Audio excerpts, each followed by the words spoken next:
2.8. In the book History Goes to the Movies, the author Joseph Roquemore rates movies according to their historical accuracy on a scale of 1 to 5 stars.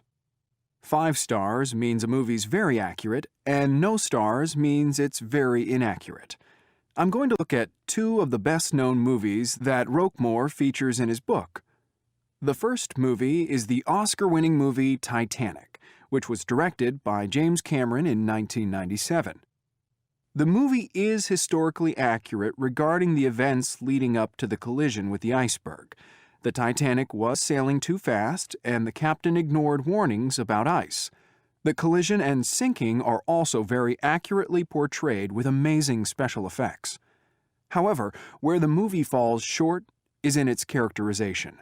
I have to say I entirely agree with Roquemore when he criticizes director James Cameron for what he calls class-conscious overkill.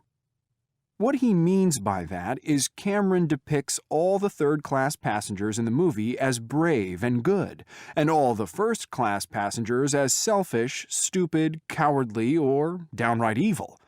And this can't have been the case. Then a large part of the movie focuses on the love story between Jack, a third-class passenger, played by Leonardo DiCaprio, and Rose, a first-class passenger, played by Kate Winslet. Obviously, these characters and their story are fictitious and were just added, presumably to sell the movie to a younger audience.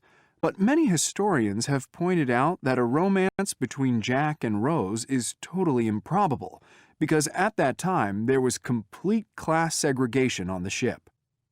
Roquemore also criticizes the movie's portrayal of Captain Smith. He's made out to be indecisive and basically useless throughout the disaster. But this contradicts everything which was said about him by survivors of the sinking. And for me, though even more indefensible, was the movie's portrayal of the ship's first officer, William Murdoch. On the night of the sinking, he behaved heroically. In his hometown in Scotland, there's even a memorial to him, but in the movie, he's shown taking a bribe from a passenger in exchange for a place in a lifeboat, shooting passengers dead, and finally shooting himself in the head.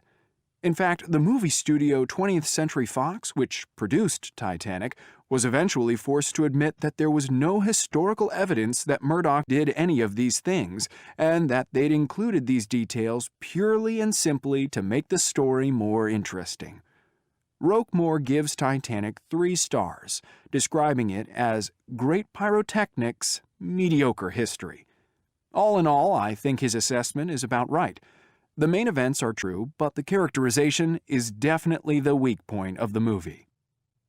Moving on to the second movie, Braveheart. This is one of the movies that Roquemore gives 5 stars for historical accuracy. He gives the movie 5 stars because despite what he calls some small fictions, he thinks Braveheart is, I quote, true to the spirit of William Wallace. Well, that may be the case, but I'm afraid I have to take exception to the phrase small fictions. The historian Elizabeth Ewan described Braveheart as a movie which almost totally sacrifices historical accuracy for epic adventure. William Wallace is portrayed as a kind of poor primitive tribesman living in a village. In fact, he was the son of a rich landowner and he later became a knight. You'll remember, too, that in the movie Mel Gibson wears woad, a kind of blue face paint. Apparently, the Scots stopped wearing woad hundreds of years earlier. And while we're on the subject of costume, in the movie, the Scottish soldiers wear kilts. No surprise there, you might think, but in the 13th century, which is when the events of the movie are set, the Scots did not wear kilts, and in fact, they didn't start wearing them until 4 centuries later. Another of these fictions is that in Braveheart, William Wallace has a romance with the beautiful French princess Isabel. However, the historical reality is that Wallace never met Isabel, and even if he had, she would only have been 9 years old at the time. Finally, anyone who's seen the movie will remember the famous battle scene. The battle was called the Battle of Stirling because it was fought on Stirling Bridge in Scotland. Basically, the reason why the Scots won the battle is because the English soldiers got trapped on the narrow bridge. In Braveheart, the bridge does not appear at all in the battle. In fact, Mel Gibson originally planned to film the scene on the actual bridge, but he found that the bridge kept getting in the way. Apparently, when he mentioned this to one of the Scottish history advisors on the movie, the man's reply was, "Aye, that's what the English found."